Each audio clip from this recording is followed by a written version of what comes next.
Bonjour et bienvenue dans cette nouvelle vidéo. Je m'appelle Alban et aujourd'hui je vais vous faire un petit débrief de ma dernière partie de Tapestry que j'ai joué en y incorporant l'extension Manœuvre et Manigance. Si vous n'avez pas vu le jeu en action, je vous invite à aller voir mes précédentes vidéos, je vous mets le lien vers la playlist ci-dessous. C'était pour moi la toute première partie avec cette extension, mais je ne pense pas avoir commis trop d'erreurs. Peut-être quelques oublis, mais c'est ce qui fait le charme et l'authenticité de ma chaîne. Comme je le dis sur la fin de partie, cette extension n'apporte pas beaucoup de nouveautés au jeu fantastique qu'est déjà Tapestry. On note quand même quelques idées bien pratiques qui améliorent l'expérience de jeu, avec notamment les purs monuments qu'on peut disposer sur les pistes pour avoir une meilleure visibilité de ce qu'il reste. Je pense par exemple à la fresque du jeu de base permettant de prendre un monument de son choix.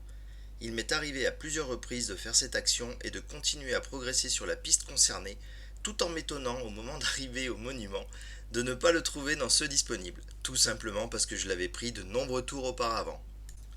Ensuite, les nouvelles fresques, même si elles sont peu nombreuses, ajoutent des twists très sympathiques, notamment au niveau de la puissance de ces nouvelles embuscades. Ça doit ajouter une certaine tension aux parties multijoueurs, ne sachant pas quel très mauvais tour nos adversaires peuvent nous réserver.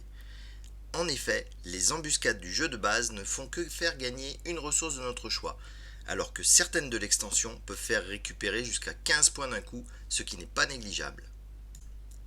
Aussi, l'ajout des cartes monuments qu'on tire en début peut également influencer un peu notre stratégie en nous poussant à essayer de les bâtir. Pour ce faire, il va falloir se concentrer pour valider sa condition de pose. J'ai juste trouvé un peu dommage qu'ils aient tous le même encombrement sur le plateau, ça limite le choix juste à la condition pour pouvoir le poser. Enfin, les nouvelles civilisations de l'Automa sont vraiment brutales.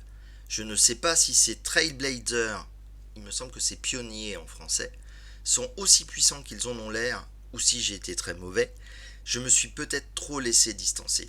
Mais la quantité de points en fin de partie est hallucinante. J'ai aussi beaucoup aimé les deux civilisations que j'avais tirées pour moi, et ce peuple de l'eau que j'ai finalement rejeté doit être très amusant à jouer lui aussi. Bref, une fois encore, c'est un jeu que j'ai impatience de rejouer pour tester une de ces nombreuses autres civilisations. Et vous, qu'en pensez-vous? Cette extension vous plaît-elle autant que le jeu de base? N'hésitez pas à me dire en commentaire quelle est votre civilisation préférée, et si vous aimeriez voir une nouvelle partie avec une autre civilisation pour moi et un adversaire différent pour l'Automa. Si vous avez des astuces pour battre cet infâme tricheur, vous pouvez également les partager ci-dessous.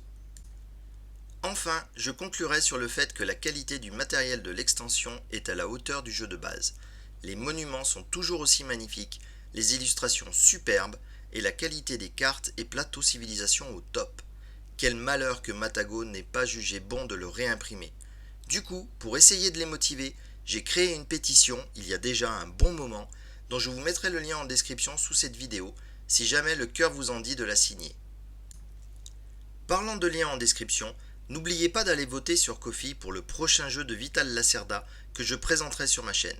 Une fois encore, j'adore avoir des interactions avec vous. Ça m'aide à proposer du contenu plus intéressant pour tout le monde et nos discussions sur les différents points de règle me font toujours autant plaisir. Aussi, pensez à vous abonner et n'hésitez pas à parler de ma chaîne sur les réseaux sociaux dont je suis absent. En tout cas, je vous remercie d'avoir regardé cette vidéo, je vous souhaite de bien vous porter et je vous dis salut!